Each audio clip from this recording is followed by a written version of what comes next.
जय श्री राम, हर हर महादेव। मैं अधिवक्ता बागेश श्रीवास्तव वाराणसी से पुनः आप लोग के समक्ष उपस्थित हूँ एक नया वीडियो लेकर। विषय है दंड प्रक्रिया संहिता 1973। दंड प्रक्रिया संहिता से संबंधित लगभग 22 वीडियो हमने अपने यूट्यूब चैनल पर अपलोड कर दिया है। कृपया आप लोग उसको जरूर देखें और उसका लाभ उठाएं। आज हम चर्चा करेंगे अध्याय 17 का।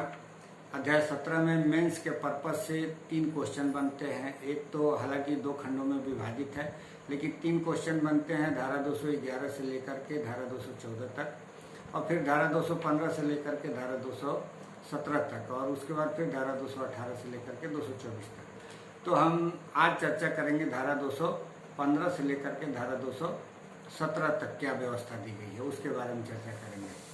तो देखते हैं, धारा 15 ये कहता है कि किसी गलती या त्रुटि की वजह से कोई आरोप यदि विरचित किया गया है और उसमें कोई गलती या त्रुटि है तो उसका प्रभाव क्या होगा।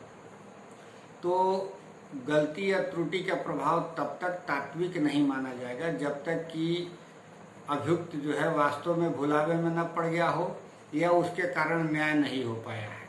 इन 2 कारणों से ही वो तात्विक माना जाएगा, यानी कि मटेरियल तब तक नहीं माना जाएगा जब तक कि अभियुक्त जो है वास्तव में भुलावे में न पड़ गया हो और फेल्योर ऑफ जस्टिस न हुआ हो।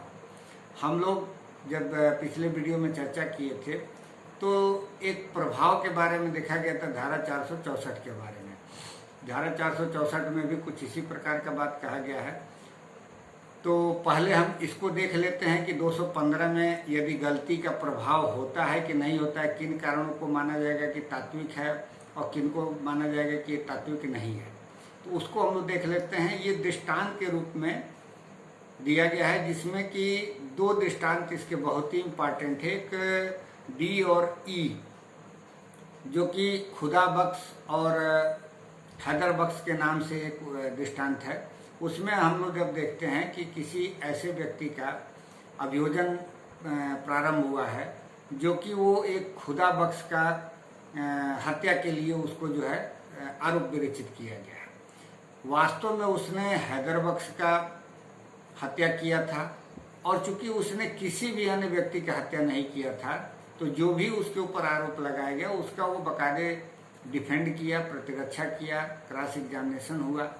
तो ये कहीं ना कहीं से ये माना जाएगा कि ये भुलावे में नहीं पड़ा है और उसकी वजह से न्याय विफल नहीं हुआ। यानी कि ये जो गलती हुई है हैदर बख्श के जगह पे खुदा बख्श का, तो ये मटेरियल नहीं माना जाएगा। ये गलती मटेरियल के रूप में नहीं माना जाएगा, क्योंकि वो भुलावे में नहीं पड़ रहा। वो बाकायदे उस चीज़ को समझ रहा है, क्योंकि उसने एक ही अपराध किया है और क्रॉस एग्जामिनेशन से लेकर के हर एक प्रक्रिया में वो भाग ले रहा है। तो ये कहीं ना कहीं से ये माना जाएगा कि वो भुलावे में नहीं पड़ा है और इसे फेल्योर ऑफ जस्टिस नहीं हुआ है। तो ये प्रभाव है। दूसरा, इसका जो खंड ई में जो इलस्ट्रेशन ई जो दिया है, उसमें एक उदाहरण दिया गया है, वो उसी से रिलेटेड है कि ये 2 हत्याएं हुई हैं उसके द्वारा, अभियुक्त के द्वारा, एक खुदा बख्श का और एक हैदर बख्श का, और दोनों भिन्न भिन्न डेटों पे हुआ है। लेकिन जब भी उसको कोई आरोप विरचित किया गया है तो इसका आरोप उस हैदर बख्श का खुदा बख्श के रूप में कर दिया गया है, खुदा बख्श का हैदर बख्श के रूप में कर दिया गया है। और जो क्रॉस एग्जामिनेशन वगैरह हुआ है, साक्षियों का जो परीक्षा वगैरह हुआ है, उसमें बुलावा किया गया है और वो भुलावे में पड़ के जिसने हत्या किया था जिसके विरुद्ध खुदा बख्श का, वो हैदर बख्श का समझ करके उसका प्रतिरक्षा करता है, और हैदर बख्श के मामले में खुदा बख्श का समझ के प्रतिरक्षा करता है। तो ये वाकई में जो मटेरियल है ये माना जाएगा कि ये तात्विक है और मटेरियल इसको माना जाएगा, और इस वजह से ये जो आरोप विरचित किया गया है वो मटेरियल गलती के रूप में, माने इसका प्रभाव ये होगा कि अविधिमान्य हो जाएगा। क्योंकि इसमें लिखा गया है, जो धारा 464 है, उसको हम लोग एक बार देख लेते हैं कि इसका प्रभाव क्या होगा। तो जब 464 हम पढ़ते हैं तो उसमें एक बात कही गई है कि आरोप विरचित न करने या उसके अभाव या उसमें गलती का प्रभाव क्या होगा।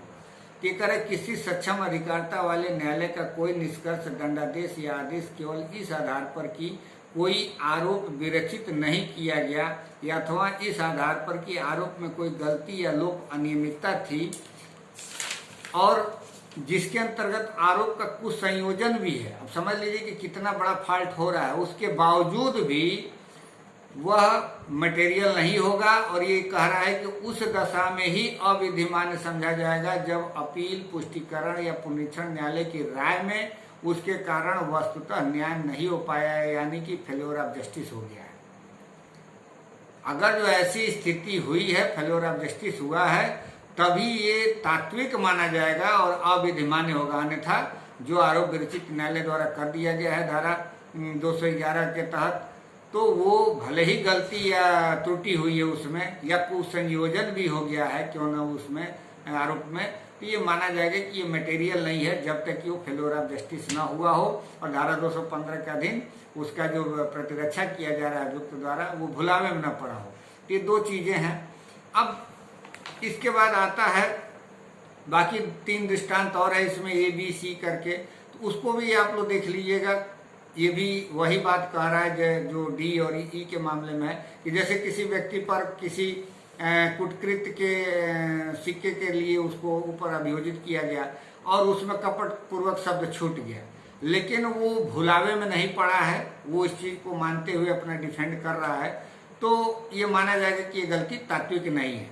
लेकिन यदि कोई छल के मामले में पता चल रहा है कि उसकी रीति है, और रीति जो वर्णित किया गया है करना चाहिए, जब हम लोग पढ़ते हैं, जब 211-12 में जब हम लोग देखते हैं, तो उसमें छल के बारे में बताया गया है कि उसका रीति का वर्णन किया जाएगा आरोप में, कि छल किस प्रकार से हुआ है, और उस रीति का वर्णन नहीं किया जा रहा है। तो यदि वो भुलावे में नहीं पड़ा तब तो तात्विक गलती नहीं है, लेकिन यदि उसको भुलावे में पड़ जा रहा है वो अभियुक्त प्रतिरक्षा करने में, तो मटेरियल माना जाएगा। तो यही चीज ये बात कहा गया है एक्सप्लेनेशन के रूप में दृष्टांतों को वर्णित करते हुए। तो आप लोग ABCDE तक देख लीजिएगा। दृष्टांत बहुत ही इंपॉर्टेंट है, खासकर प्री के क्वेश्चन में जो पूछे जाते हैं वो हैदर बख्श और खुदा बख्श वाले ही पूछे जाते हैं। मेंस की दृष्टि से समझाने के लिए भी ये लिखा जा सकता है। अब आते हैं हम लोग धारा 216 में। धारा 216 ये कह रहा है कि न्यायालय आरोप परिवर्तित कर सकता है। तो ये जजमेंट के पहले कभी भी जो है आरोप को या तो अल्टरेशन कर सकता है या एडिशन कर सकता है। दो चीज कर सकता है, या तो अल्टर करेगा या एडिशन कर देगा। अब दोनों दो चीजें, यानी कि अल्टर करने का मतलब किसी आरोप को समाप्त कर देना, उसको कम कर देना, और एडिशन मतलब उसको जोड़ देना। अब इस दोनों में भी ये बात कहा गया है कि जब भी ऐसा किया जाएगा तो अभियुक्त व्यक्ति को पढ़कर सुनाया जाएगा, और उसके बाद से ये देखा जाएगा कि उसके अभियोजन पर या जो क्या नाम है कि अभियुक्त के डिफेंड पर, प्रतिरक्षा पर कोई प्रतिकूल प्रभाव नहीं पड़ा है, तो फिर जैसे सामान्य विचारण हो रहा था वैसे ही विचारण होगा। अन्यथा जो है उपधारा 4 में एक बात कहा गया है 216 के, कि यदि प्रभाव पड़ता है वो उसके चाहे अभियोजन के या प्रतिरक्षा के ऊपर प्रतिकूल प्रभाव पड़ता है, तो फिर उसको वहीं पर रोक दिया जाएगा, और या तो उसका नया विचारण किया जाएगा या फिर उसको समय जाने के बाद जैसा भी प्रक्रिया होगा अपनाया जाएगा। मोस्टली यही होता है कि नया विचारण उसका किया जाता है। अल्टर अगर जो हो गया और डिफेंडेंट को लगता है कि अभियुक्त को अपने डिफेंड करने में उसको प्रतिकूल प्रभाव पड़ेगा, क्योंकि एक बार चूंकि कुछ साक्षियों का वो हो चुका रहता है क्रॉस एग्जामिनेशन चीफ, तो अब ये इस कंडीशन में क्या होगा कि नया विचार होगा, और नया विचारण की स्थिति में क्या होगा, वो धारा 217 उसकी प्रक्रिया बताता है कि पुनः साक्षियों को बुलाया जाएगा। और एक उपधारा 5 भी इसमें बात कर रहा है। उपधारा 5 का कहना यह कि यदि कोई आरोप विरचित करने में जो अल्टर किया जा रहा है या एडिशन किया जा रहा है, और कोई ऐसा आरोप विरचित कर दिया जा रहा है जिसमें राज्य सरकार या केंद्र सरकार की मंजूरी लेना आवश्यक है, तो फिर उसको तब तक आगे विचारण नहीं प्रारंभ किया जाएगा जब तक कि वो केंद्र सरकार की, राज्य सरकार की मंजूरी न ले ली जाए। तो ये बात जो है आरोप विरचित करने के संबंध में ये ध्यान रखना पड़ता है मजिस्ट्रेट को, कि जब भी आरोप इस तरह का कोई विरचित किया जाएगा, जो जिस आरोप के लिए, जिस धारा के लिए किसी केंद्र सरकार व राज्य सरकार से अनुमति की जरूरत है, तो उसका विचारण वहीं रोक दिया जाएगा, और तब तक जो है उसका विचारण नहीं प्रारंभ किया जाएगा जब तक उसकी अनुमति न मिल जाए। अब धारा 217 में जो बात कही गई है कि जब आरोप या तो अल्टर किया जाता है या उसको जो है एडिशन किया जाता है आरोप में, उस कंडीशन में यदि भुलावे में पड़ा है, यदि उसके अधिकारों पर प्रतिकूल प्रभाव पड़ा है, चाहे अभियोजन पक्ष पे या जो है अभियुक्त के पक्ष पे, अभियुक्त के ऊपर, तो फिर नया विचारण किया जाएगा। और जब नया विचारण किया जाएगा तो जो पुराने जो साक्षी हैं उनको पुनः बुलाया जाएगा।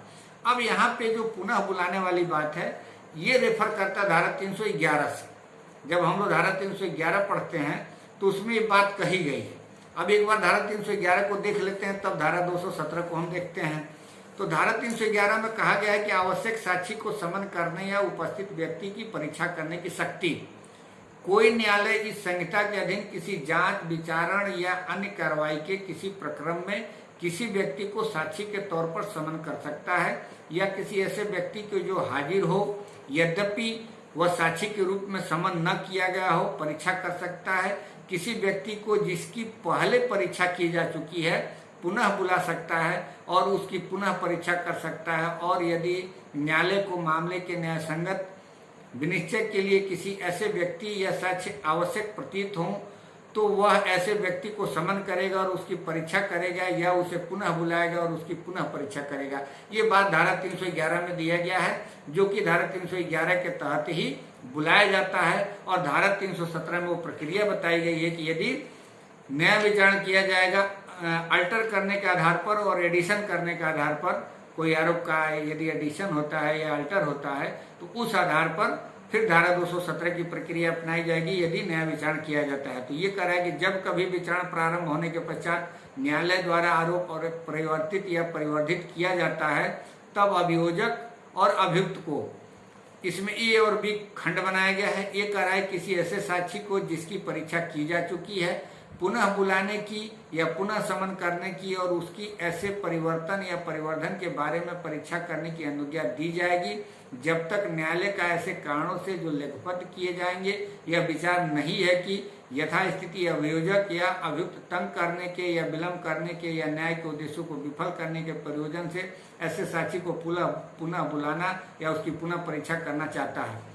मतलब कि न्यायालय आदेश कर देगा, लेकिन वहां 3 कंडीशन बताया गया है कि उस कंडीशन में वो आदेश नहीं करेगा यदि न्यायालय को पता चल जाता है, चाहे वो अभियुक्त द्वारा आवेदन किया गया हो या अभियोजक द्वारा, और उनके आवेदन करने का पर्पज क्या है, तंग करने के या विलंब करने के या न्याय के उद्देश्यों को विफल करने का प्रयोजन है, तब वह न्यायालय पुनः किसी साक्षी का विचारण परीक्षा करने के लिए रिकॉल नहीं कर सकता है, जो धारा 311 में पावर है।